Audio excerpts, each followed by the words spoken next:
Welcome to the OAPN Podcast with your host, Adarsh Sakare. No bullshit, no cuts. 100% raw conversations with 0% fucks to give. We don't encourage the consumption of alcohol, but if you want to open up a cold one while you watch this, it's not a bad idea. Welcome to episode number 91 of On a Personal Note with Adarsh Sakare. On episode number 90, we had Shreyas Rao. Very interesting. It was actually surprising to see how much Shreyas has already done, and there's clearly a pivot in success for Shreyas happening right now, and we were glad to kind of capture that at the right point of his life. So if you haven't checked that episode out yet, you should definitely do that. Today, another special guest in the studio, as always. Before I speak a little more about him, let's say hi to Syed Asad Abbas. Hi Adarsh. Hi Abbas, how are you? I'm doing great. Thanks Thank for you. coming. My pleasure. Looking forward. Looking dapper, Abbas, today. Thank as you. always. Thank you. I think it's something you live up to. Absolutely. It's your, it comes across as a must-have for you, I feel. Like does, it ensuring that you're presentable. Yep. Is that something someone told you or you picked up along the way? My dad told me, son, you want to be a powerful man, you need to believe in power dressing and dress the occasion. And I'm on dapper for On a Personal Note with Adarsh. There you go. So a little about Abbas for sure before we start, right? So I told Abbas the same thing when I spoke to him that, being in an industry of connecting people, connecting with people, with events and everything that I've had the opportunity to do. There was never a time that whether it was as a beginner 7-8 years ago for me or whether it's now, there was never a time anyone ever didn't mention Abbas's name. It's a very frequent name taken in our industry, and there are many reasons for that, right? And that's the type of respect Abbas carries wherever he goes, and it's of course a pleasure and an honor for us to kind of be hosting him here and talk to him. It's definitely an honor. But I think some of the things that have stood out for me personally about Abbas is how he's not only done so well in the space that he is, but always kind of reinvented himself, has this ability to be relatable, understand what's going on, irrespective of how long you're on the space, ensuring you have your A game on, right? And that takes a lot of effort to not just build a name, but to also maintain a name for a very long time. And we've seen this happen in many industries where just a few people who continue to remain, with their A game, and there are reasons for that. And I think Abbas is a pure example of that. Right from the time I start speaking to Abbas, there's this, overflow of positive energy for sure. And we're going to try and see where that comes from. He's had a career spanning different fields. Whether it was hosting events, getting people together, whether it was getting a whole stadium full of fans excited, or now sharing his political views on platforms on national television. I think he's maintained that consistency, which is also exciting to see. So if you know Abbas, I can promise you that this is an episode that we'll attempt to show you a side of Abbas that maybe you haven't before. If you don't know Abbas and maybe you've discovered him before, maybe you've just heard his name here and there, this is a chance for you to get to know him better. So welcome to the episode. Welcome, Abbas. Thank you, Adarsh. Thank you. This is, I'd say, exciting for me. I've watched your episode. I love On a Personal Note, and I can't wait for you guys to hit 1 million subscribers. And I'll host a party, mate. And I'll host it. But just keep the check ready. I didn't expect that. Nothing worth having comes easy. No, I think we'll aim for that. Abbas, man, how does it feel? How does it feel to be MC Abbas? How does it feel to be Abbas?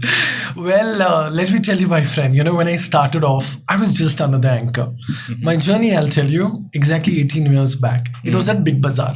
It was a Children's Day event. So I was a sales announcer anchor at Big Bazaar. Sales announcer? Yeah. Okay. And then slowly to anchor. So this was during college part-time. My dad had said, "Beta khudda rehne ka, you should be independent. We come from a simple background. You need to earn your will." I said, okay, why not? So he was quite encouraging and motivating then. So Big Bazaar I started off like, announcement like buy one get one free. Banima Olgade Banima dress material, cotton synthetic printed.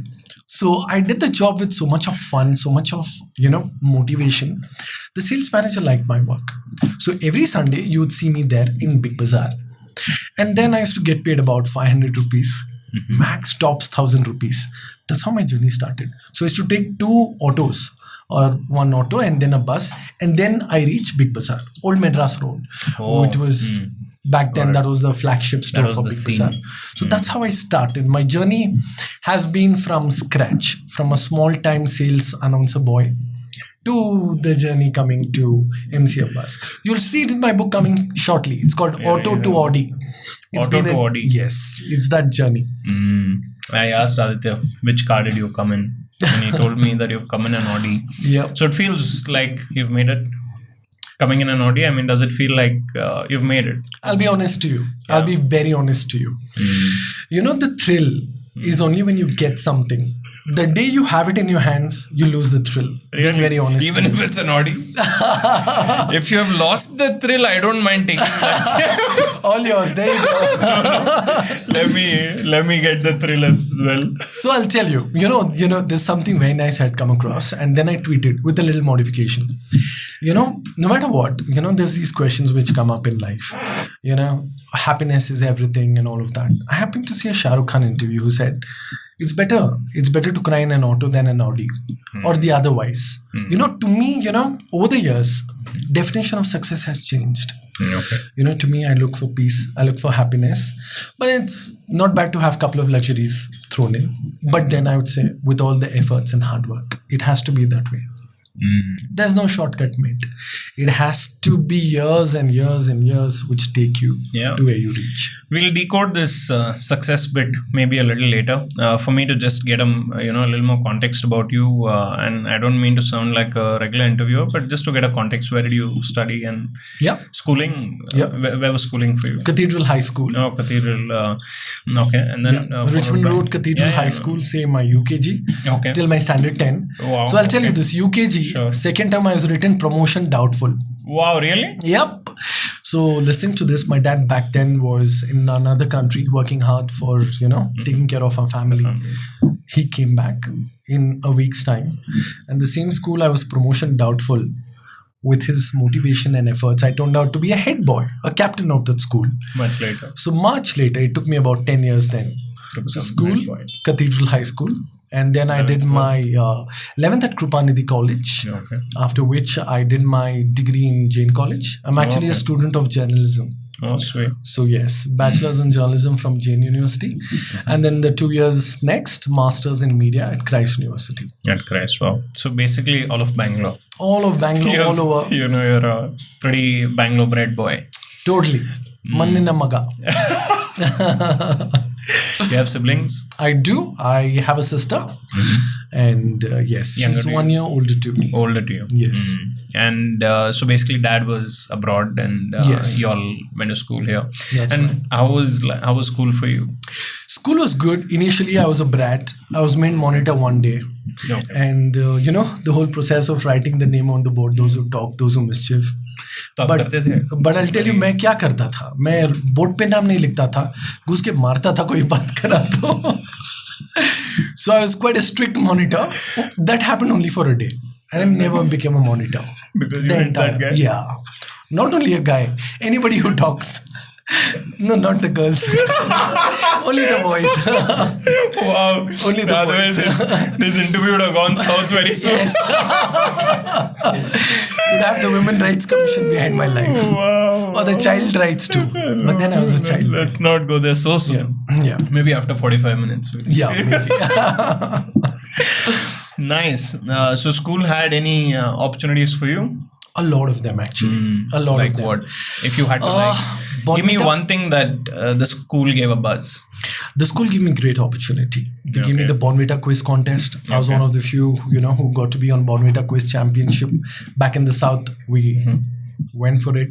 Along with that, the Georgian Association debates, the Frank Anthony Memorial, All India Inter-School ICSE debates. So now if people see me on a shouting loud matches with Arnab Goswami, fighting with him, thanks to school. It's coming from there. School gave me the opportunity to be a part of quiz and debates.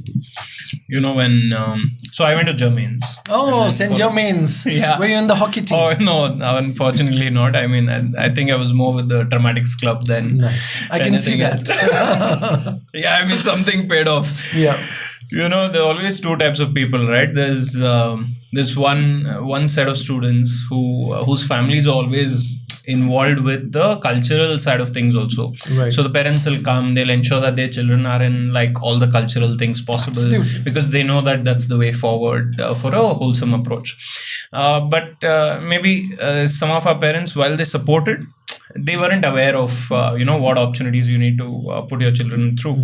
So for me, it was like my parents were very supportive, but it was more like my teachers used to tell me ki ye karo, try the debate, ye wo, and then I would go back home and I would tell them. They would be like, yeah, absolutely, you should try it, right? So maybe somewhere for me, teachers had a big role to play. For you, was it your parents or your teachers? I've absolutely believed in Guru Devo Bhava. Okay. Undoubtedly, my mom and dad, they must have not given me, spoilt me with materialistic riches, but they certainly gave me certain ground values, ethics, which I'd never back out on. My teachers, of course, Mrs. Ruth Manoj, she's quite well known. She's the one who got me to debating and speaking and being on stage and anchoring. So I definitely thank her. She's been a centrifugal force in all of this. So that platform started back in school. She laid the seed and foundation. My principal, Mr. John Zachariah, he's the man with the baritone voice. He was also the principal of Bishop Cotton Boys. Many of them would be aware. So that man really shown me how to be a good speaker. Wow. Winston Churchill once beautifully said, Okay. a good orator. Oratory is a skill which can turn a commoner into a king. Yeah, that's true. That skill, I think, is very important to have, which you, my friend, have mastered pretty much. Wow, man, thank you so much. I mean, I think there's always, getting better at oration. But I like the quote that you mentioned, right? And it reminds me of this teacher that I had. So, I mean, if you don't mind. Yeah, please. Because I know what when you said that, I know what exactly you mean by that. So, I had this history teacher, extremely strict. Right, extremely strict, and there was this opportunity that at once they installed a huge PA system.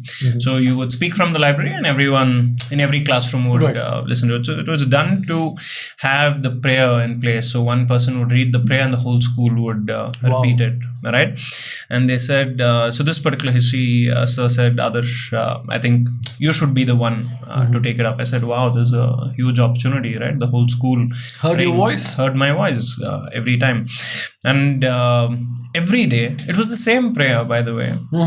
Was it Our Father who art in heaven? No, I think we had like a different version of the school prayer. And it was the same prayer every day, and I would read the prayer, and after the prayer he would be sitting right there, and he would spend 20 minutes about all the things I went wrong with. Every day it was the same prayer, and he would give me the mistakes that I did, right? And he was in love with oration. He was in love with being a great orator himself. Wow. And he went on this crazy training spree to ensure that, I get like, so there was one time I made a mistake in the history paper where I spelled separate as SEPERATE, where it was SEPARATE. He made me write it 1,000 times in 10th standard. Wow. Right? So somewhere I feel like these teachers are the ones who made it for us. Absolutely. In fact, there's nothing else. Very similar to that. So John Zachariah, my principal back then, those who are from Cottons will definitely know him, the viewers of OAPN and Cathedral High School. So he asked me to speak before I got on stage. Ladies and gentlemen, wait, say that again. Ladies and gentlemen, Abbas, more puff in your voice. Ladies and gentlemen, no Abbas, do it once. Ladies and gentlemen. He made me say that like 10-15 times till I got that right. He said, as a good orator, as a good speaker, presenter, you need to arrest your audience. I think that is an art. If you can do that. You can arrest the audience. I like that. Yes. Arrest the audience. And you have what, 10 seconds to do that. That's it. And you got to. That's the whole game. Yeah, that's the whole game. If you succeed in the first 10 seconds, you have them for an hour. You have them for 2. Absolutely. Right? Especially, yeah. And that's nice. So somewhere I think credits to your teachers, of course, for having to do this. And was there realization at home that our son has this, talent, and when did they start to realize that maybe our son Asad has Yes. It's gonna take me some time. Yeah. Asad has this talent. So, Independence Day celebration, annual days, and quizzing, debates. My dad was always this force for me, that he gave enough time to me, despite all his work and schedules, he was always there. So he ensured that I take part in everything, be it a quiz, debate, elocution, speech, contest. So it was back in then early years that set the ball through. That set it through for me. An Independence Day celebration, the teachers wanted me to speak. So I'd say those, harboring to be good speakers, the young audience out there, take stage as much as you can. Take the mic as much as you can. Practice only makes perfect. You only get better from there. And once you prove you're worthy of it, I'm sure your parents, not just your parents, the world will support you. Yeah. And someone much later on had mentioned this to me, right? People get it wrong that being on stage is only to train you as an artist or an MC or, whatever. Actually, being on stage trains you for everything. Absolutely. Because it's one of the tools to, break a lot of the barriers you've built for yourself. And irrespective of what professional path or even personally, it gives you this courage. When you're able to speak to a lot of people at once, somewhere that thought process of, no, I'm not someone who wants to be an actor or an MC. So, Right. mujhe kyun ye sab? I don't need to do that. I think somewhere that needs to change. Of course it does. Yeah. Especially being an effective communicator helps. That you could be a doctor, engineer, any respective field. Being an effective communicator always leads the way. Even if you see the statistics, people who are able to articulate well, it could be any field, industry, even an entrepreneur or a bureaucrat, you always have a much better success rate. Being able to put a point across very clearly. Okay. It does not mean you always have a well-polished voice. It does not mean you have a very strong vocabulary like a Shashi Tharoor, all of that. Even I feel the best of speakers or a powerful speaker is somebody who's so simple that the audience is able to completely understand the point. Yeah. If you're able to do that, you're an effective speaker. Good note to start this. Let's move on a little more before I get into how things started for you professionally, right? And we go into the Big Bazaar thing. And some of these questions are just for me to draw context about Please. who you are and where you come from. Please go ahead. Was owning an Audi something known in the family? In immediate family, in cousins? Was it something known? So was it familiar? It definitely wasn't. So my Nana had an ambassador. My Dada, my paternal grandfather, was a retired Tahsildar back then. Got it. So, me, my sister, mom, dad, we used to travel in this Hero Honda. Just the Hero Honda bike. What So bike? I used to... Dad's bike. Four of you. Back in my childhood. Adventurous. I was on the tank. Sitting on the tank. My sister sandwiched between my mom and dad. And then we used to go. So I come from this, I don't know, This is where relate to me or not. No, I Most get of it. us either Bajaj Chetak or Hero Honda. Yeah, it back was in- Chetak for us. Yeah. It was 4 of us on the Four of Chetak. us. Yeah. So it started there. So I'll tell you what. So me and my friends were just sitting together, and one of the friends was like, "Yaar, ye Audi kya mast lagti hai." Okay. Back then we didn't have that kind of money. Okay. I was just starting off as an MC, taking buses and autos to reach my event place on time. Then there's one of my friends said, "Bhai, ye Audi mast lagti hai. Let's take a test drive." I said, "Bro, खाने के पैसे नहीं, खाने के वांदे हो रहे हैं और they're called, अरे bro, come on." I'm like, okay, chalo, I'll tell you. 2010 was this year, and I was just struggling in my field of anchoring, hosting. We took the test drive. Then I tell you, my friend, power of manifestation, law of attraction works in wondrous ways. It was January 2010 when I took a test drive. I promised myself, by next year, on my birthday, December 12, 2011, I will have it. And guess what? That Shah Rukh Khan's dialogue comes in now. Yeah. If you want something, Puri Kainat makes it happen. You want something, the universe conspires to make it happen. Yeah. My friend, at 23, I became one of India's youngest Audi owners. And December 12, that happened. I was 23 years old back then. Boss, what are you saying? Yes, my friend. Who gave you the cash? So I'll tell you this. Which bank did you rob? I'll tell you. So you'll be surprised to know, Okay. no loan, no EMI whatsoever, full-blown cash. Boss, Full-blown cash. tell me what you stole. How did you do it? I'll tell you. In our field, something I was able to bring in was networking. You need to network. So, as an MC, you go, speak, get done, get your payment, go back home. My work started when I switched off the mic. So, I used to go to the MD, I used to go to the CEO, network with them, network with the media guys, network with the events team, network with the brands team. So, that was my secret, which now a lot of people do. So, when you're able to do that, I used to clock 20-25 events a month. Not just that, I used to be able to network such a way that this company is able to call me again and again to do their shows. But of course, it took a lot of saving. I was able to save that money. I was able to progress ahead. And then I was able What to... did you paid for that car in 2011, if you don't mind telling? Yeah, it was almost about 40 odd lakhs. Wow, and you were 23. I was 23. I had just graduated from Christ University. So the convocation I drove in Wow. that car. In the Audi. Yeah. You hadn't even graduated. I just finished my graduation. Convocation ceremony was about 3 to 4 months from then. Wow. I think it's one of the powerful stories I remember for sure, because you're backing it up. Yeah. You're backing up the thoughts with results. This So is nice. 2006, the journey started. So Got it. onwards. 2006, how old were you? I was about 18 years, 18. 19 years. Yeah. Got it. Took you about 4-5 years to kind of 5 get years. to this. Yeah. I'd say a good 5 milestone. years. Yes. Let's also address this, right? At that point, was it a monopoly of sorts for Abbas in the space? There were players in the space. They're good friends of mine. No? They were definitely players. Tell me but top two who were head on in the So space. I'll tell you who was along with me. Yeah. Along with me, there was a good friend of mine called Asif and Mithun. Okay, I know. So Asif, Mithun and I started the journey together. And they're great wow. buddies. Sure. Yeah, so... Wow. And they've all done well for themselves. Of course. Okay, let's move on the story. Very exciting. So at 23, of course, it would have felt like this king of the world. Yeah, this is really like I've made it. Yep.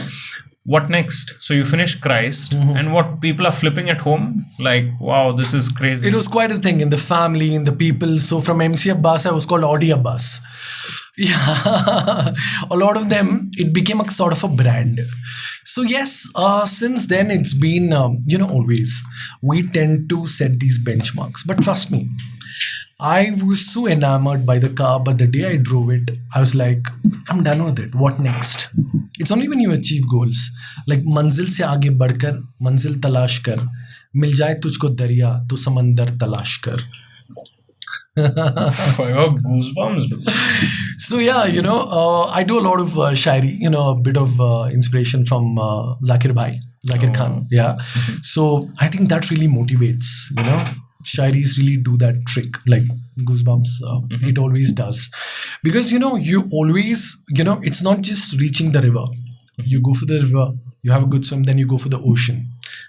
That's the shairi, the connotation of the shairi.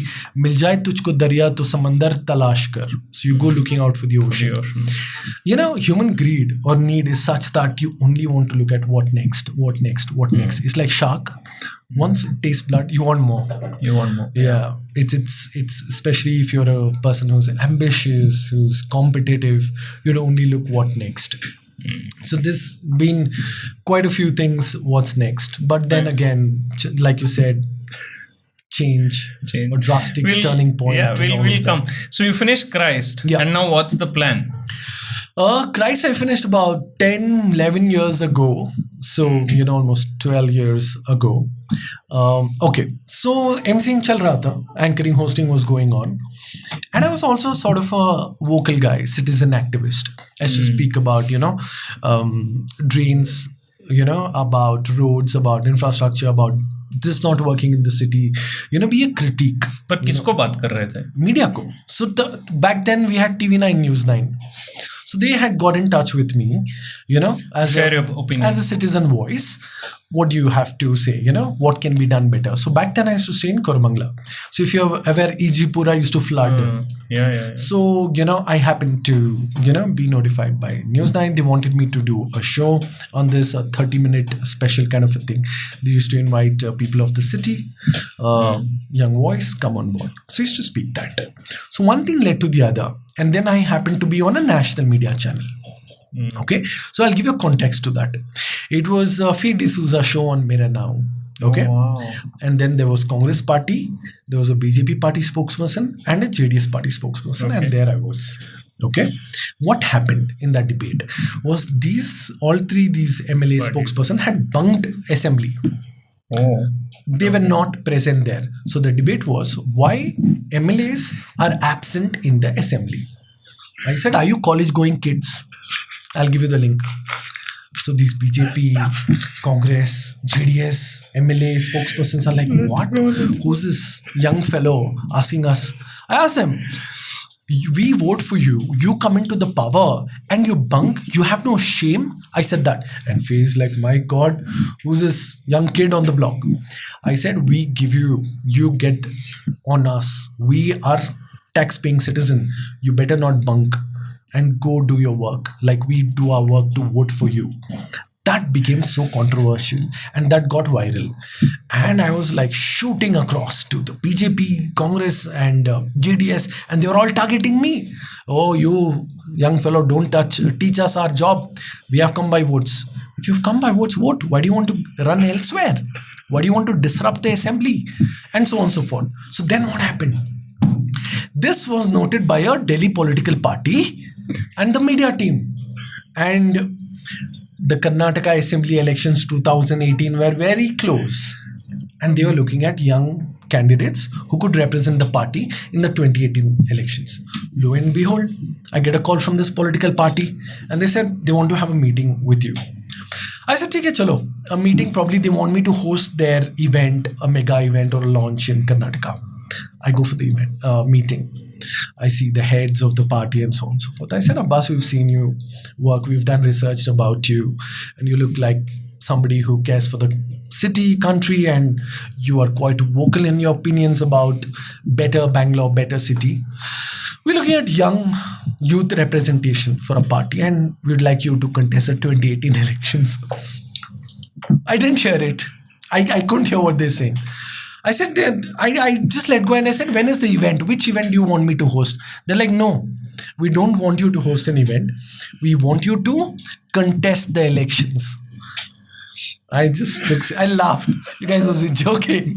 Is there a camera installed? Are you guys serious? I'm an MC. I'm not a politician. They said, think about it. These are the good work our party does. Take your time and get back with an answer by the end of this month because we need to send out the first list of candidates. I said, okay. But I said, never mind, whatever could be my answer. But do let me know if you want me to host any of your events. I'm apolitical, but I'd love to, experience the world of politics as an anchor. They said, okay, take your time. I thought about it. I consulted a couple of my mentors and all that. And then they said, they did inform me and they said, it's up to you to take a complete informed decision because this is going to be your life. Because, from an anchor, host, entertainment industry to political world, you like Zameen, Asman. It's, from the earth to the sky, how are you going to shoot? It's yours. I said, do I have anything to lose? Maybe, when you're political, you could lose out a large spectrum of events. Then I also thought, I've been speaking about this so much. One of my gurus told me that you've been quite vocal about doing well for the people. If people like you don't enter politics, you'll always blame the politician. Netas are corrupt. You'll be on that line and nothing's going to happen about it. So I think somebody like you who's young, who wants to make a difference, should go for it. Lo and behold, I said, yes, I will contest the elections. And then what And of happens? course, then what happens? Okay, great. I'm glad you're coming straight to the point. Yeah. Then I thought you need funds to run the elections. Normally we hear, politicians, Campaign ke liye wo- 20 crore, 20 crore, 30 crore, and so on and so forth. It's only crores. Nobody even speaks of lakhs today. Really? Even a corporate elections budgets are off the hook. But the Election Commission of India, for an MLA, Vidhan Sabha Assembly, you can spend only 25 lakh. Okay, that's on the paper, by the way. That's very And we cute. do know, I wouldn't want to name the political parties. Not the political party I represented. Okay. The other political parties, it's way beyond what you see in the paper number. For a member of parliament, it is 75 lakhs. For this, it's 25 lakhs. Of course, the party did support me with merchandise, with volunteers, and I'll be upfront with you. With very limited amount, I was able to successfully contest 27 candidates, and I had to be the fourth one. Of course, Congress was first, then BJP, who came next, and JDS. I happened to be the fourth one. I was the youngest. Basically beat everyone else.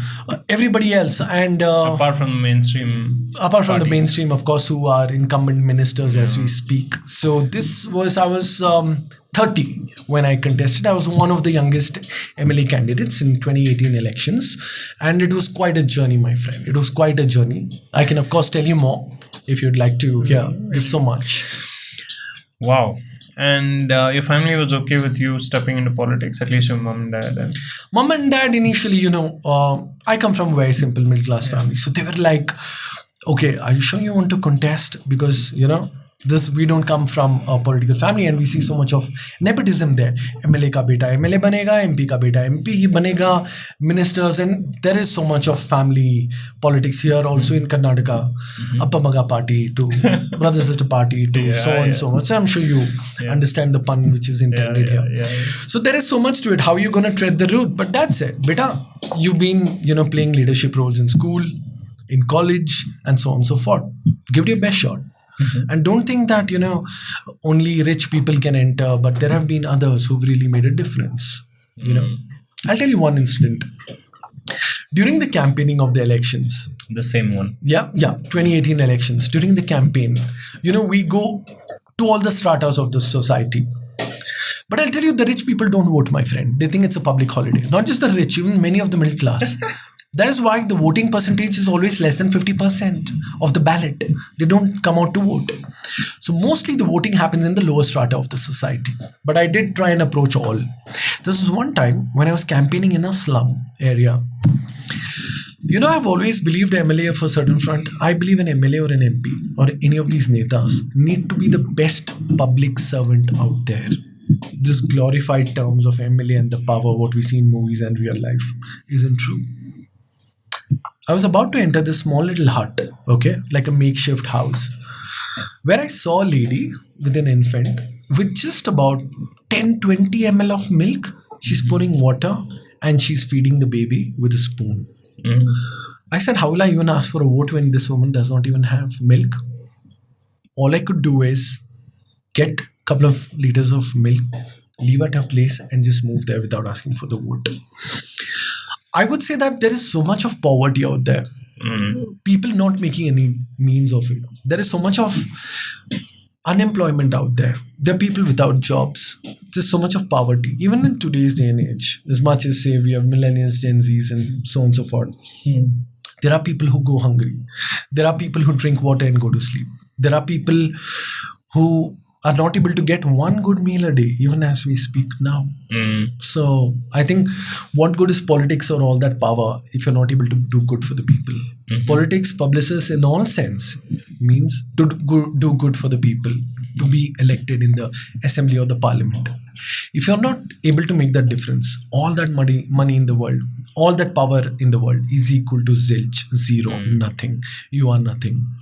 So to me, when it says politics or you're a representative, you need to do good for the people. So somewhere did these visuals or these experiences strike a genuine change in you personally? It did. Not politically, like personally. As a person, absolutely it did. The same reason why. I made a couple of promises, by the way. I said, if I come into power, I will get these students admitted in schools or good colleges without admission, without donation. and a scholarship fee. And I tell you, even though I lost, normally netas come, promise they're going to do this, and go back. After winning election, they forget all their promises, right? We've seen that happen a lot. One good change on me personally was I made promises. Even though I lost the elections, I ensure I fulfilled most of the promises I could.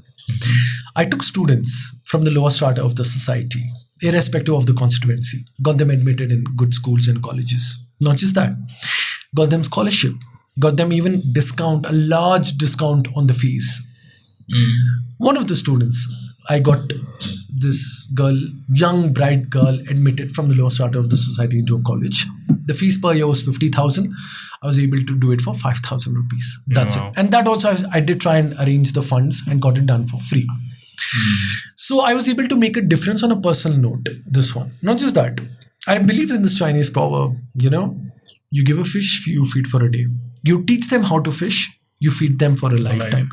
Providing jobs, giving jobs is most important.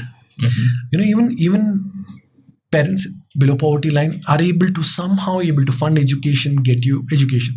But what after education? You need a job. You need to work on that front. So I was able to get them jobs, recruit them. Even till this day, anyone who's approached me, just before I came for this podcast, one of the guys got in touch. I connected him to another person for a job.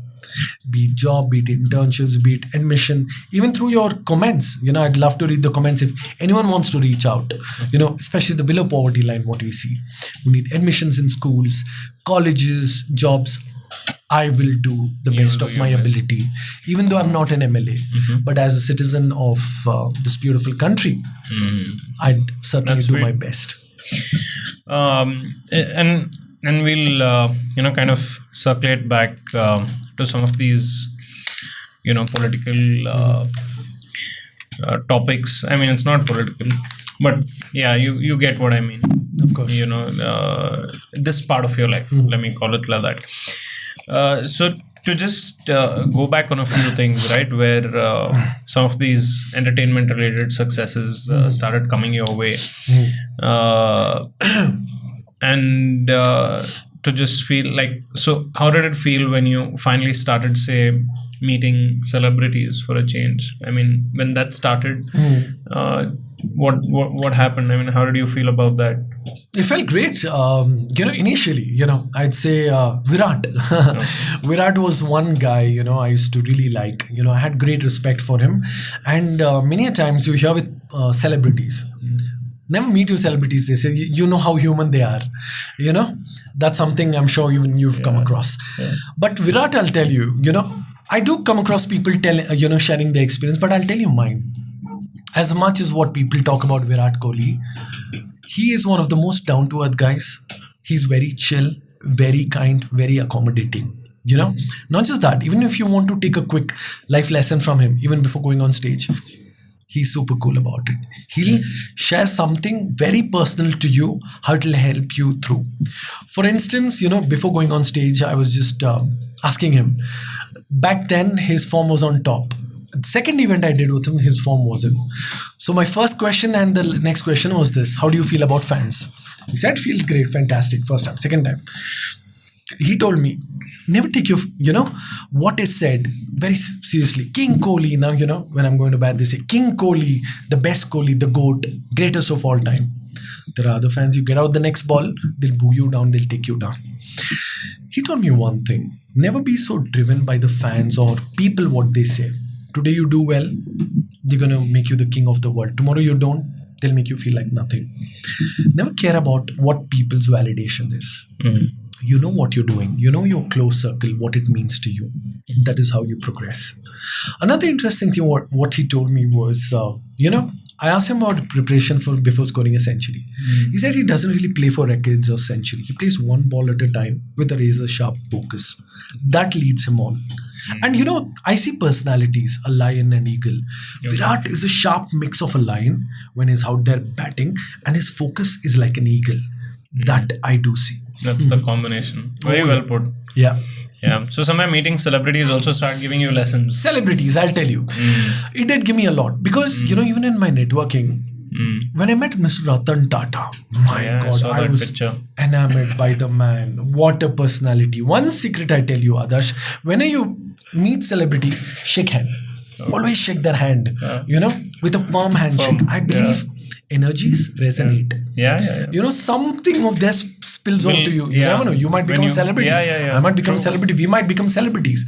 So, to you all those who want to more. There's always you want to do more. Yeah, Like from the assembly, you'd want to go to the parliament. So, Gordon Gekko once said, greed is good. Sometimes it's very good, but even Mahatma Gandhi contradicts that. There is enough for everybody's need, but not enough for everybody's greed. So yeah. But then I feel, most of the ambitious people out there, they're never content or satisfied. It's very tough. You just want to go on and on and on and on. That's how it's been. So coming back to Mr. Tata. What a man, what a personality. It was an event at the ITC Windsor, Bengaluru, and it was the launch of AirAsia. He was one of the board of management there, and he was there. And I'll tell you, a simple event here in Bangalore. Look at the power of Mr. Ratan Tata and his influence. First time in my life, I saw CNN international journalists there, only to cover that 20-minute event. I saw Al Jazeera, I saw BBC, right there only for Mr. Tata. For his press You were conference. hosting it? I was hosting it, yes. Sweet stuff. For his press conference. My God. That man truly commands respect.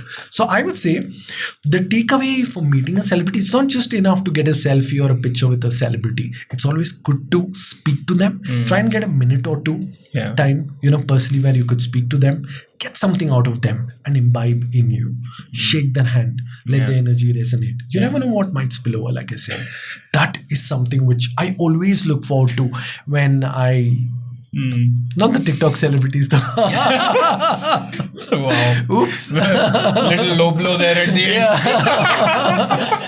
Like, now oops, there's sorry.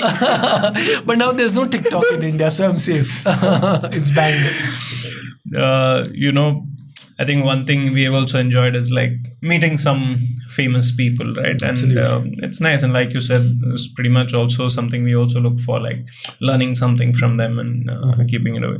But there are always some people, say, out of these famous people that you've met, there are always some people who really like, you want to really flex that I know this person. Yeah.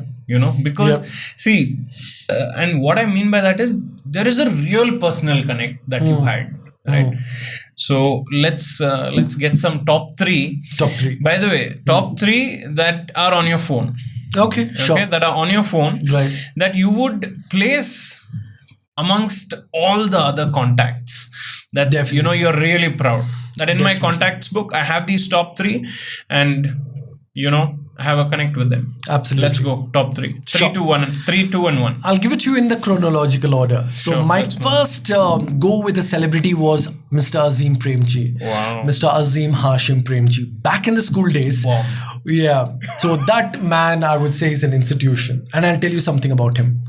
He has a Reynolds pen in his pocket. So simple. A simple white formal shirt, a trouser, simple shoes, no brands whatsoever.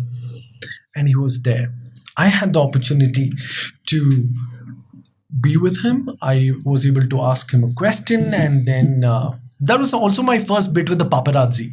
So it was an all student union event where students from various schools in Bangalore were invited to meet Mr. Premji and hear him, to inspire the young generation of that day. This was in the year 2003, 2004 when I was in my 10th standard. So next day, voila, I see myself splashed on Times of India, Indian Express, Hindu, Deccan, myself and Mr. Premji.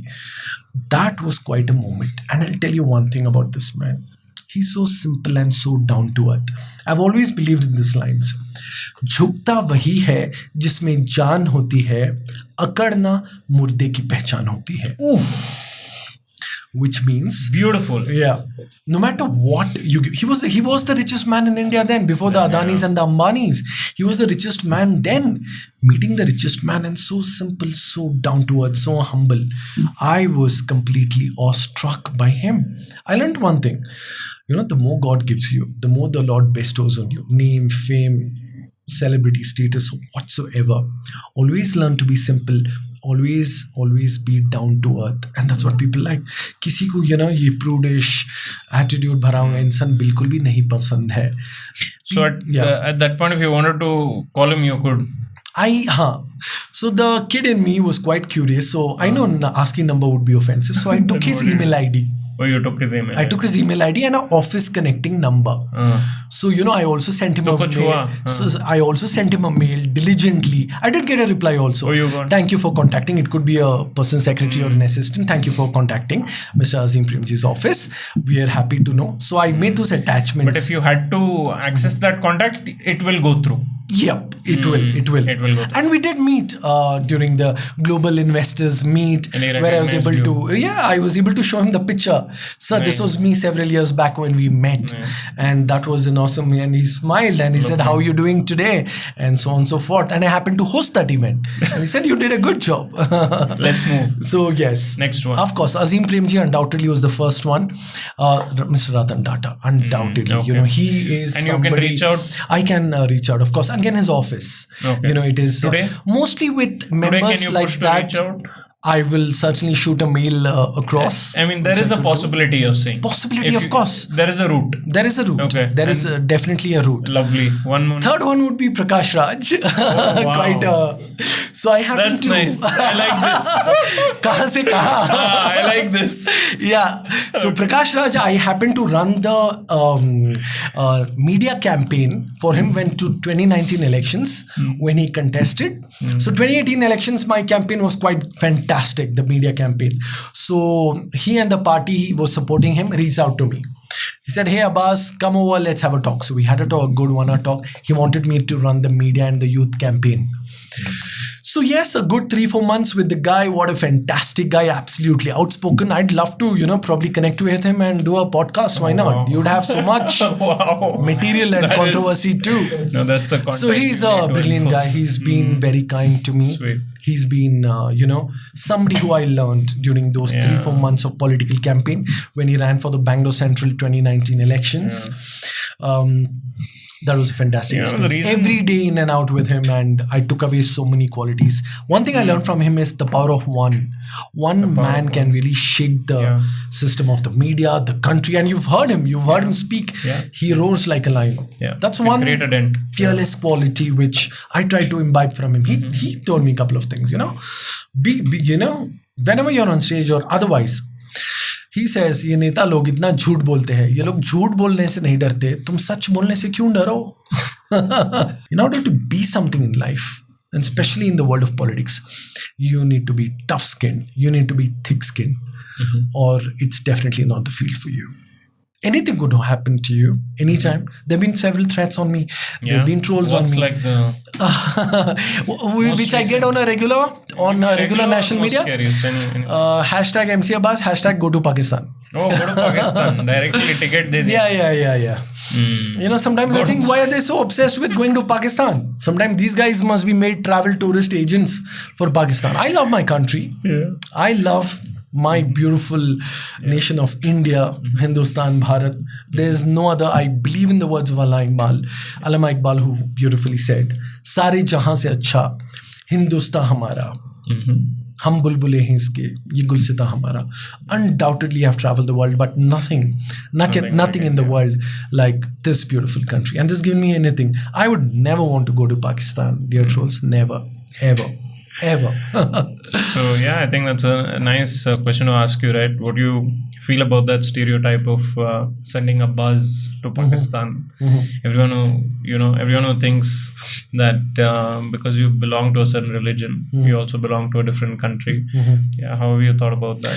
I'd say largely it's a beautiful country and beautiful people. Of course, there are certain political agenda, not I would say a minute 0.001% out there, and it's all political.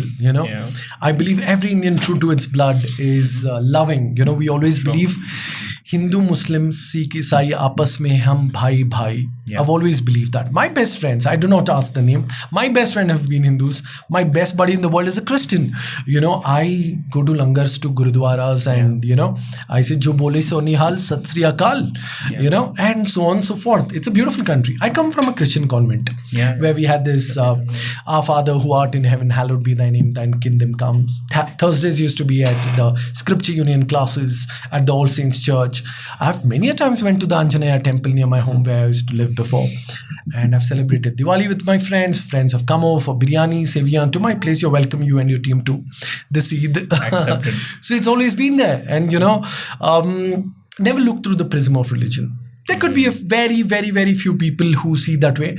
But to me, largely, it's a beautiful country. It's a country where we celebrate all the religions equally. And those who even do, that's only politically for their own political agendas and benefits. Largely, I definitely say that na Hindu bura hai, na Musalman bura hai. Jo karta burai, wo insaan bura hai. Wow. I always believe that. I don't think every religion speaks of the truth, of peace, happiness, universal brotherhood, loving your brethren, sister, everybody, of your humanity and so on and so forth. No religion would want anything negative or anything other than that.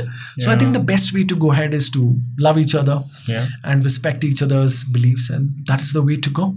Yeah, I feel like somewhere also goes back to the type of education we had, right? Because even growing up in Germans, for us, it was, it was a convent, and I went to the chapel because I used to like it. It's not like I'm a Christian, I'm a Hindu, but what I loved about going to the chapel was there was some sort of peace there, there was some sort of harmony there. People would come, sing songs, and be happy, and it was interesting to know another religion. And I've never been able to understand. I think it's basically agendas, right? It's basically to drive. That's it. And it's just agendas at the end of the day. It's not really a religion. Not at all. It's really an agenda that people want to drive through people. Absolutely. That's in fact, back in Jain College when I was there, we had this beautiful Gayatri mantra, Om Bhur Bhurvat Saha Tat Savitur Varenyam Bhargo Deva Sadhimahi Dhiyo Yona Prachodayat. I think that gave me, even now when I read it, it's so beautiful. I feel such good positive vibrations. I feel amazing. I'd love to take it on. In fact, I've said this on many forums. I quote from the Bhagavad Gita many a times in my speeches, in my keynotes, in my motivational talk, many a times. Lord Krishna's teachings are so beautiful. Similar things I found with Imam Ali. If you see the Instagram, most of his quotes are so much out there. Imam Ali to Hazrat Rumi to Bhagwan, Lord Krishna, and so on and so forth. I tell you this thing, I was at the Amar Chitrakatha quiz back in the school days, and I won it. Chitrakatha was a huge it was thing huge. In the 90s, So back then, to prepare, I read Mahabharata, I read Ramayana, I read the quotes of Bhagavad Gita, and guess what? Being a Muslim, I happen to be one of the top winners and scorers of that. So I believe that, How was people's reaction to that? I'd like to know that. Yeah. Many of them thought, I'm maybe Punjabi or some Sindhi guy or some guy from the north and Delhi guy and so. Delhi guy. And they know that, I'm a Kannadi guy, I'm here from Bengaluru, and my name, I'm a Muslim. That showed so beautiful. It felt amazing. Beautiful. Many of my friends quote from the Quran. They, from the Arabic. So I think it's just religion largely speaks of good. We humans tend to divide and so on and so forth. I think largely, I think we need to be more inclusive, love each other, and life is short, my friend. Yeah, it doesn't matter, right? It's like this. So say, you are a close friend of mine, and I have another close friend of mine. Two of you are my close friends, and he's Hindu and you're Muslim, and I've known you both for say 10 years, right? And for whatever reason, this person, the other close friend, has done something really wrong in his life. And now if I had to choose who's a better friend, I'd choose you only on the basis of character, right? At the end of the day, I don't know why this is so difficult to communicate to people that why don't you judge person on character? Absolutely. Rather than where you're born. Like, I really don't get it. And I've had, I make it this simple every single time. And I've sat with a lot of circles and I've tried to ask this question. And they're not just ready to challenge this thought, that the reality is, if Abbas belongs to a certain community, I will not give Abbas a chance to even explain himself. Something happened? Oh, very good. Very good. Yeah, I will not give Abbas a chance to even explain himself. Just because he belongs to this certain community, I have a ready, feeling about him. And I've never understood it. I'll tell you. The best way to summarize this is there's this beautiful thing I read. Hindu, Muslim, Sikh, Isai, समझो अपनी शान को, मजहब की दीवारों में ना बांटो हिंदुस्तान को, ना मैं हिंदू बनूं ना तुम मुसलमान बनो, मैं भी इंसान बनूं तुम ही इंसान बनो. There was a song back in the day, ना हिंदू बनेगा ना मुसलमान बनेगा, इंसान की औलाद है इंसान बनेगा. You're born a human, your path is humanity. I think humanity is the greatest religion. It's only when this division comes in and they lead that seed of hate amongst the general society. That really hurts to me. I identify myself as an Indian, as somebody who's born from this beautiful land. That matters to me. I think that is the greatest religion. Of course, we identify ourselves as a Muslim and so on and so forth. But we need to understand that even Prophet Muhammad speaks of Hubbul Watan, which means love for the country, live for the country, your blood for the country, your patriotism towards the country. Because we are born here and we die here. Karma Bhumi and Janma Bhumi. It's the beautiful land of India. Lovely. So I have a question for you, which we usually post the whole thing, but maybe once this part of the discussion is done, you can tell me if you're okay to post this online or not, right? But because this is just me being curious, do you agree all religions are the same? I truly believe in its faith, in its in its belief. Would you? I'll tell you the best way to speak about this. Many a times there is this line which I believe in. Okay, and I'd say it's beyond religion and what I have also thought from Quran. Okay. Bhagwan, Ishwar, Allah, God. When we hear these names, I believe it's all one. That one God. And in Quran it says Allah, which is the God, the creator, is Rabbul Alameen, which means he belongs to every being on this planet and the galaxy, and not just Rabbul Muslimin, not only for the Muslims. To me, this is path defining. You can also, there's so much of depth in this that God belongs to all, not to one community. So I think that would answer this. This answers this, which I'm completely on the, I'm on the same line. Yeah. But here's where it gets interesting. And, I'd really love your take on this. Without calling out names of a certain community or a religion, there is this need for the world to move people from one religion to the other. Now, I'm not getting into the reasons of that. Why certain people need to move from one religion to the other. Right.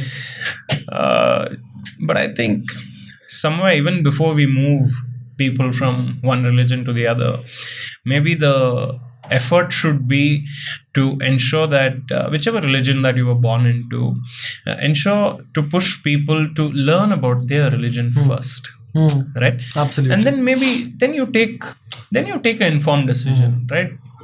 Where do you belong? Maybe your faith lies in A, B, C, D. That's a different thing.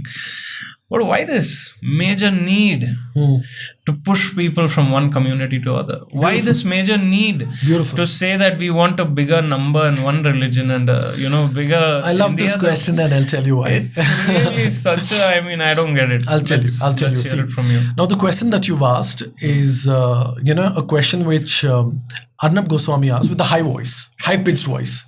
Abbas, tell me, why do you think, one religion, you have the supremacy? Or why do you think that people want to convert and so on and so forth? But, look at your dignity, the way you articulate it. There is a way of asking. And of course, Arnab does it. So basically, doesn't have any dignity. Arnab didn't mean I didn't say that in those words. I'm just calmer than you, Mr. Arnab, if you're listening. Okay. So the question, you asked about, which I get to be asked, mostly prime time when you switch on the TV, I'd say my audience is TV viewing audience. You know, those who watch TV news prime time debates. That's where you'll see me on NDTV, India Today, CNN Times, Republic, and so on and so forth. The mainstream news channels. There I am asked this question, and I'll tell you my answer. I truly believe in these words. Nobody must be, forced or want to be pushed into some other religion. Those who are doing it is absolutely wrong. It could be a mullah, a maulvi, a priest, a pandit, or anybody, a rabbi, or anybody. So Nobody must be forced into the conversion. Those who are doing it is absolutely wrong. Wow. Now let me give the context of Islam. Very courageous of you. Yeah. Now let me give you context of Islam. Those who've truly studied Islam will know.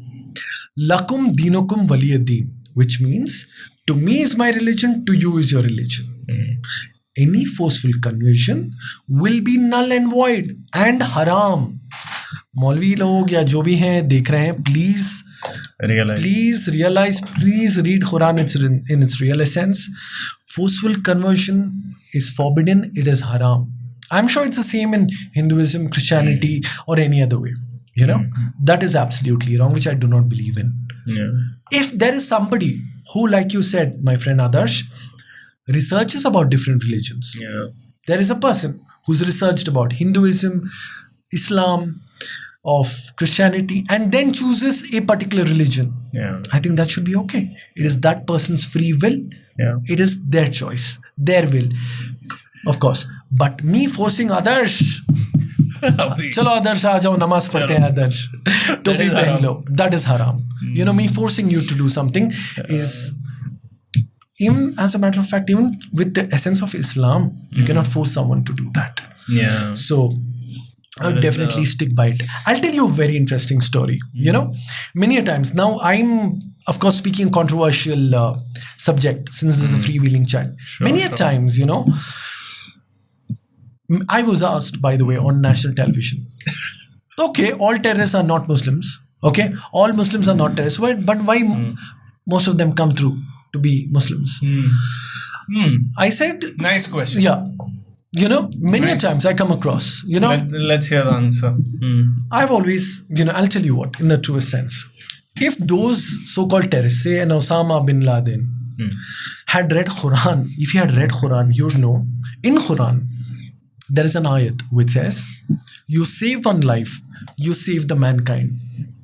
You take one life, you take away the life of a mankind. You absolutely cannot take a life. The whole thing they speak about jihad in a truest sense means struggle within yourself, jihad within yourself to become a better human. Kill the negativity, kill the wrong beliefs within you, kill the anger in you. This is what Islam in its truest sense teaches you. The whole misinterpretation which comes in with the whole geopolitics and so on and so forth is absolutely wrong. I'll tell you another interesting story that took place in the Pakistan-Afghanistan border. There was this family which was traveling, and they were not Muslims, by the way. Okay? And they were stopped at gunpoint, and they were asked, to Musliman, and they were asked, and they were answered in Kurdish language or so on and so forth. And they said, अगर मुसलमान है तो तू कुछ इस्लाम के बारे में पढ़ के सुना. And these people said it and they left. The family people were amazed. How do you know Islam? How do you know such teachings? He said, if those terrorists would have read Quran, they would know that this wasn't Quran. This was just a good saying. They have not read Quran and they are absolute terrorists. I've truly believed that the truest religion of a terrorist is terrorism. आतंकवादी का मजहब सिर्फ और सिर्फ आतंकवाद है और कुछ नहीं. Even I would say that the way ahead, Adarsh, is to research, read, know, learn, observe, and then go forward. And this is where I definitely haven't researched all the religions. I'm still like really a beginner in some of these things. But I feel a man or woman who's curious Good you got the woman bit. Yeah, I mean, learned from you. You'd have been labelled. Learned from you. Learning to be politically correct. Yeah. Or maybe not on this episode. I haven't been politically correct, by the way. Yeah, you haven't. I've clearly. been shooting It's nice. from the yeah, hood, yeah. No, I was very. Yes. What were we speaking about? You're telling us about, reading, research, and so on and so forth. So I was saying, even if you're curious about religion, a man or a woman who's curious about religion will not have hate. This is the reality. Because if you're curious about religion, which means your final destination is to know all, somewhere in your heart you're not ready to believe that one religion is better than the other. Brilliant. Which is why you're ready to be curious. Adarsh, Yeah. I would certainly say that Yeah. you got the applause out of me, mate.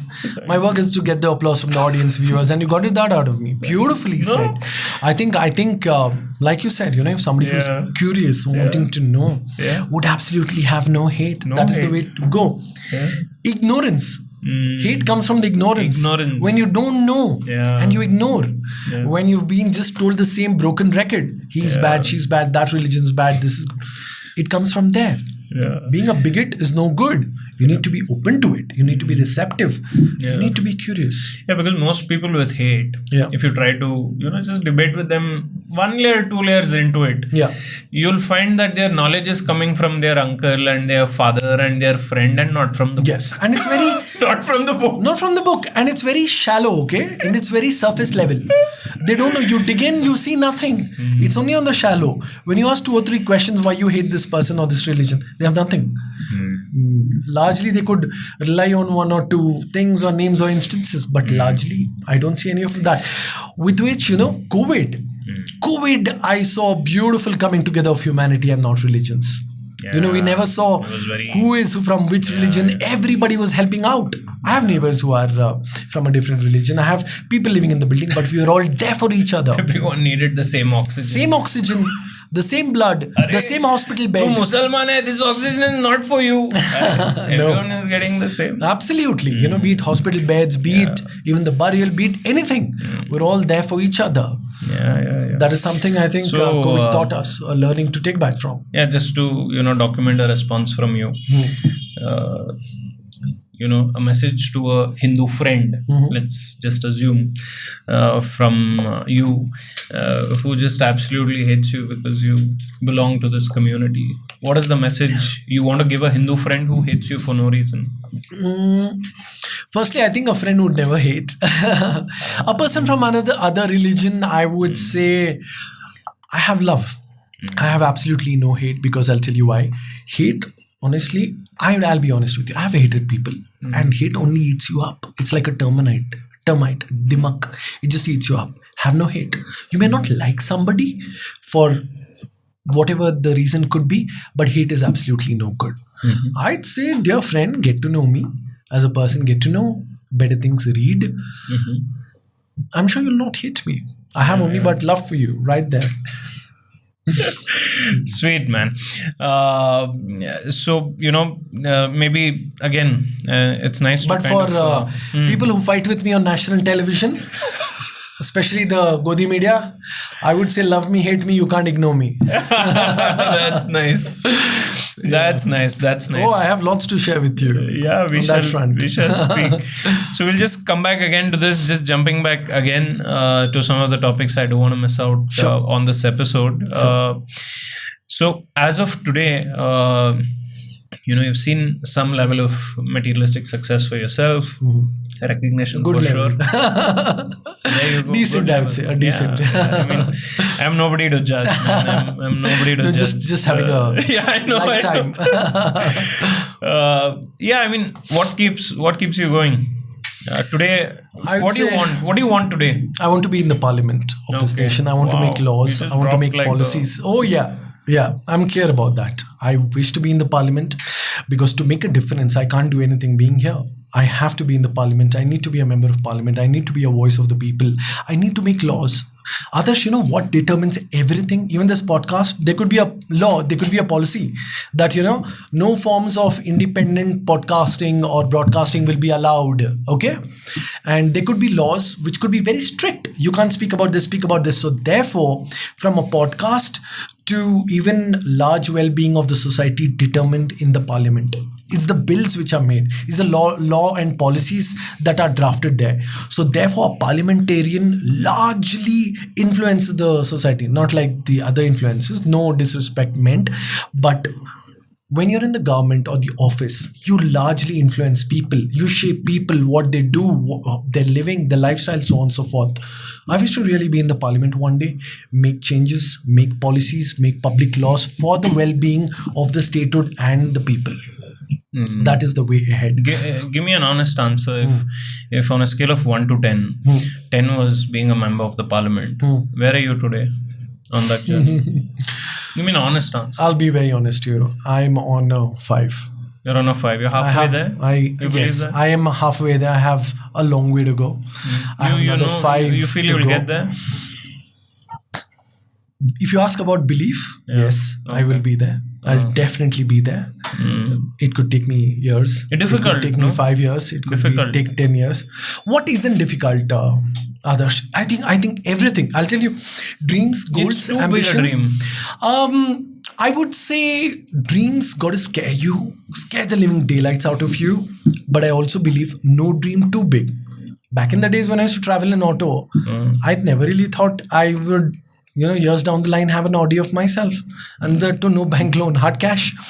Not just that, but there have been many instances, like, my journey from local channels like News 9, TV9 to now all the mainstream news media channels. I never really thought I could make it there. But over the last 18 years of my working life, and since I believe that no dream too big, a man sets his will, can achieve. Who thought, a chai wala could be a prime minister? Yeah. Or really a chai wala? Nevertheless, nice. we'll have a full-blown political debate.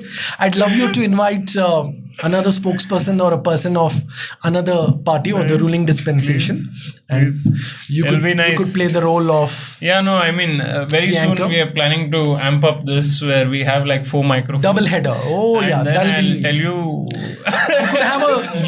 You could have a youth political podcast. This is very nice. That could be the I thing. really like and it. then you'll see me all guns blazing. Not literally, huh?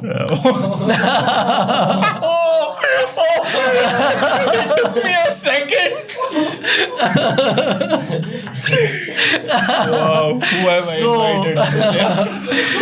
So I'll tell you, to me, this podcast has been quite a therapeutic experience because mostly my debates and interviews, which I do for an hour long, or sometimes it's 5 p.m., 6 p.m., 7 p.m., 8 p.m., 4-5 channels back to back. You'll see on my Twitter line, 5 p.m. I'm on Aaj Tak, 6 p.m. NDTV, and then 9 p.m. with the one and only Arnab Goswami. It's high temperature. You're like right there. Every second you're on the stress, arch lights and so on and so forth. So it's high on the rush. And you got to be careful, mate. One wrong mistake, you'll be called a pappu. So you got to be very careful of what you speak. And that becomes a meme and you're trolled brutally and you're finished. One wrong statement again could land you up in jail. Yeah. I know several friends of mine who've been on television fronts are languishing in jails now, unfortunately. So that's how it is. Now, like you said, the dream has to scare you. Virat Kohli, if you've seen his interviews, he never thought he was just playing and enjoying the game. But as he kept playing, he became the GOAT that he is. One of the best, or I'd say the best in the world. So I would truly say that many of the stories, even if you hear Elon Musk speak, or even a Mark Zuckerberg, or many of the great stories we've seen here, it's been so like PC Mustafa, ID. Okay. He's been somebody who's been so inspiring largely. For you. Yeah, even Prakash Raj, for a matter of fact, he never thought, he's going to reach this level of success. You got to have big dreams, I would say, and short-term goals and long-term goals. Goals, not girls. Yeah. So that would really That's lead another you. episode in itself. So that would really lead you. So I know the way. to head. It could be a Lok Sabha or a Rajya Sabha. So Lok Sabha is elected from the parliamentary constituency. A Rajya Sabha is selected where you need the good enough votes to make it there of the political parties. This way or that way, I would certainly want to be a parliamentarian to make a difference. It's quite a exciting dream. Nothing very huge also. Like, I feel like that'll really really the cream of dreams, I feel. It is. And you get so much power to do, like, you can really create an impact there. Of course, I believe if you have the power. There is this saying which I've heard, power corrupts the man and absolute power corrupts absolutely. I've always believed when you have the power. When I contested elections, I believe when you have the power, why not do? Why only corrupt? Why be corrupt? Why hoard all the millions and billions? Why not do that? And why serve the purpose? Why not use the power to do good for the larger good, for the larger will, for the larger good of the people? Power is like a knife, my friend. You can either cut vegetables, make a nice good food or soup, or you can hurt someone. Rather use a knife to make good fruits, vegetables, food, eat, and not do harm. That is power. Lovely. We'll move to the last segment. Yes. We need to change the batteries, so give us a minute. What I was just telling you, right, off record was some of the stands you took today, and I want to say it on record for a reason, right? And I usually don't take these stands, and you would have seen today that I was trying to mirror your best, thought processes on this. But I'll tell you, there's not a single thing I disagreed on what you said. And the reason I'm saying that is, I genuinely believe if more people have the thought process that you shared today, a lot of the complicated things can get simple. And I just hope more of you have the power and the courage to speak this way. Because that's all it is. This is all it is. I think some of the things you said solves years of pain. You can get over it. It's just that, like you said, you need love.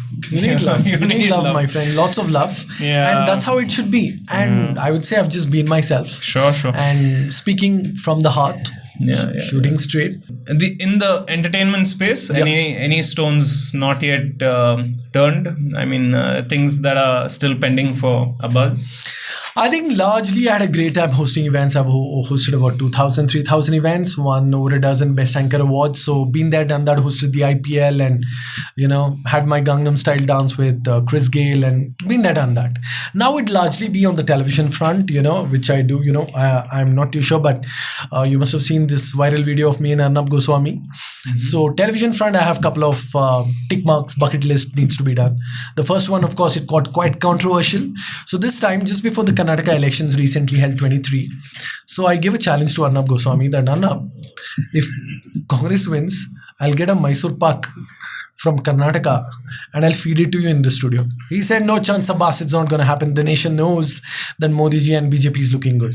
And we know what happened. You're saying, So I was in the studio. Day long. Sweet. Results was announced. I took the Mysore Pak and I gave it to him. Like, made him eat it on record. I have a clip of it. It's right on Insta. You can see it on MC_Abbas. Oh wow! It's right there. We should put it here. We should insert the clip here. Yeah. Where the party where I said won and the party he said lost. So that was quite a fun challenge with him. And many of them ask me, how's this guy in real? How's he? On contrary belief and opinion, Arnab Goswami is the most polite. Yeah, I know it's unbelievable. Most calm, composed guy you will meet. Who's very kind, cordial, and nice to you. Once camera is on, he's boom, like he's on a crazy go. So that's Arnab, Wow. So that's about him. And that's about the Mysore Pak challenge. So there are some things yet to be ticked off on the media front as well. On the media front, of course. I wish to, I also come on national media as a political commentator, analyst, spokesperson, and so on and so forth. I'd certainly want to be on. I've been on the Russian International News Network. Wow. I've been on a Iran news channel. Pakistan approached me, by the way. Legit mainstream channels. I turned it down, of course, for obvious reasons, to come live and speak about things. One thing I'm sure, I can never ever speak anything which beneath the dignity of my country. That I will never do. No Indian true to its salt will ever do that. So I turned down the offer. But BBC CNN International, Fox News, Al Jazeera are yet to be ticked off on the list. I would definitely want to speak there as a political analyst, commentator, spokesperson one day, certainly. But largely politically, yes. That's a You know long about way. my dream. Yeah. And we also spoke about things being scripted, unscripted. Yeah. Tell So me many about of them ask me, So many of these things that we see, one time, this guy stood up and slapped a woman and the woman hit him hard. Is this all scripted or what you speak or the opposition speak, all these fights? I'll tell you my experience. Absolutely not. Zero. Nothing is scripted, my friends. They give you the topic as per my experience. Over the last 5 years on national media, over 1,000 odd debates that I've been a part of. In fact, I said no to a couple of debates for coming here today on prime time. Oh, thanks, man. Yeah, most welcome. So none of them is scripted. There is a topic. For instance, I give you, say, speaking about the topic of CA and RC. That is the topic. So obviously those who are part of this government will speak for it. Those like me who do not believe in this bill or this act will speak against it. A topic is there and it's clear. The issue. There are people who speak for, there's people who speak against, exactly like a debate it takes place. But you can be purchased. I mean, not you, but I'm saying people can be purchased. Well, if you think so, well, as per my experience, I do not see any of that. Why do you think people could be No, purchased? I mean, see, say if there's a political party that's aware that I'm getting this prime time for a particular topic, and if they want more votes towards a certain side, and if they pay me, and if I'm someone who'll speak a certain way after getting paid, so be it. I mean, I'm sure those things are happening. I'm definitely, what I'm aware, I could certainly speak of that, is that, when I go, like, of course, I'm glad that you said not you. Thank you, Adarsh. From all the trial by media, trial by fire, trial by trolls and all of that. I'll tell you how it is. The purchase, I'll tell you. Many times, for example, let's take the 24 elections coming in, the India Alliance. It's quite but obvious the India Alliance partners like the Congress Party, the Aam Aadmi Party and several other parties who are part of this bloc would definitely speak for the India Alliance bloc. And then the other bloc where we say the NDA, National Democratic Alliance, which BJP and the other parties would certainly speak on their respective behalf. In politics, of course, we hear about people being bought and so on and so forth. I'm not aware of that. But if you ask me, I am not purchased whatsoever. And I speak the might like it is. And not most of the times, but all the time. I know it sounds too idealistic politically, but I've been so, and this is me. And may not be political of that much, but I'd certainly say, I know there's this saying of George Bernard, politics is the last resort of the scoundrel, the last refuge of the scoundrel. I tend to not believe in that. I think there are very few good people who are making a good difference, and I am testimony to it, and I wish to walk on the same path. What does what do you think you don't have today that you wish you had, just generally life-wise? Life-wise, I would definitely say that I have my dreams to achieve. I'm not yet there. I do see certain contemporaries who are already in the parliament. For instance, like I see Raghav Chadda or a Tejasvi Surya who are of my age. They're young parliamentarians. And I believe, I have been on debates with them. I've met them a couple of times, known them. I believe that at the right time, at the right place, I know I will make my place and be there. Many a times, Adarsh, it's about the time. Many a times people do get lucky because these guys had their beginnings from there.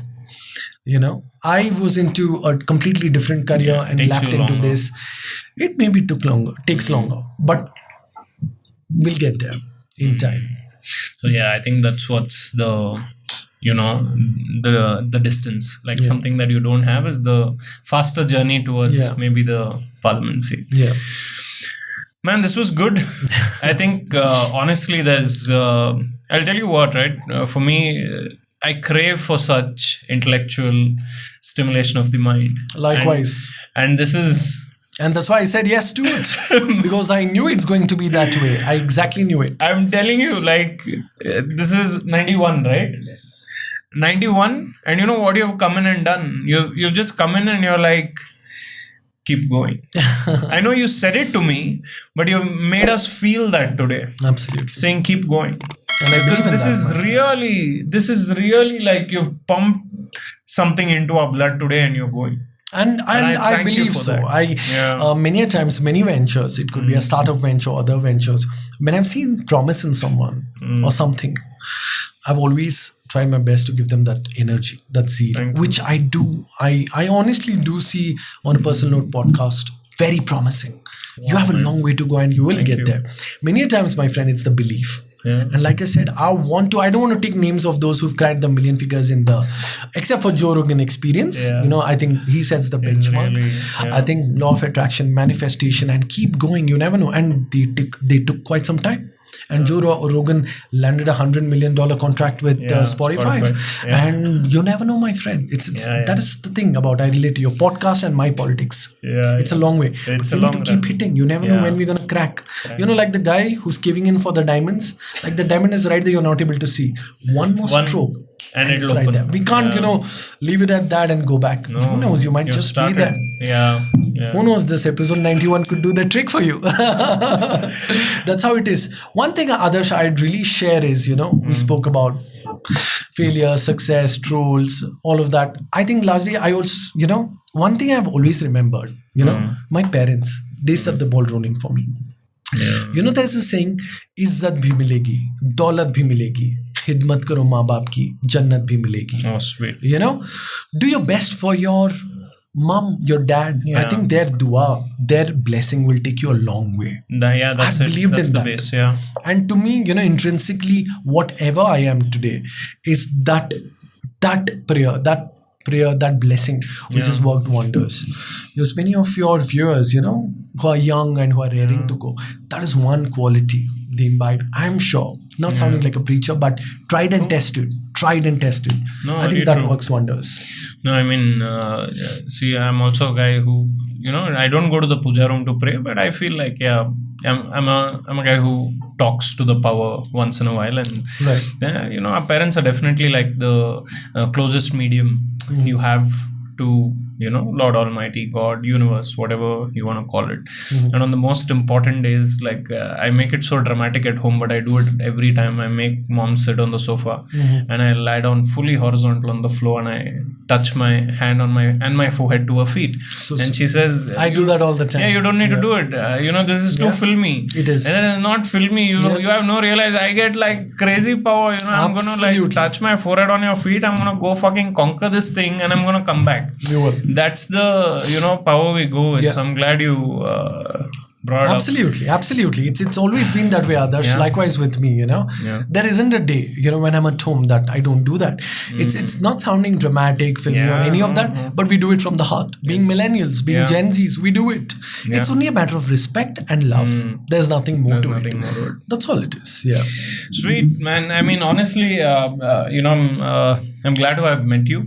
I'm glad that I also met you at this stage of my life. Glad I didn't meet you earlier, because I wasn't the man that I am today.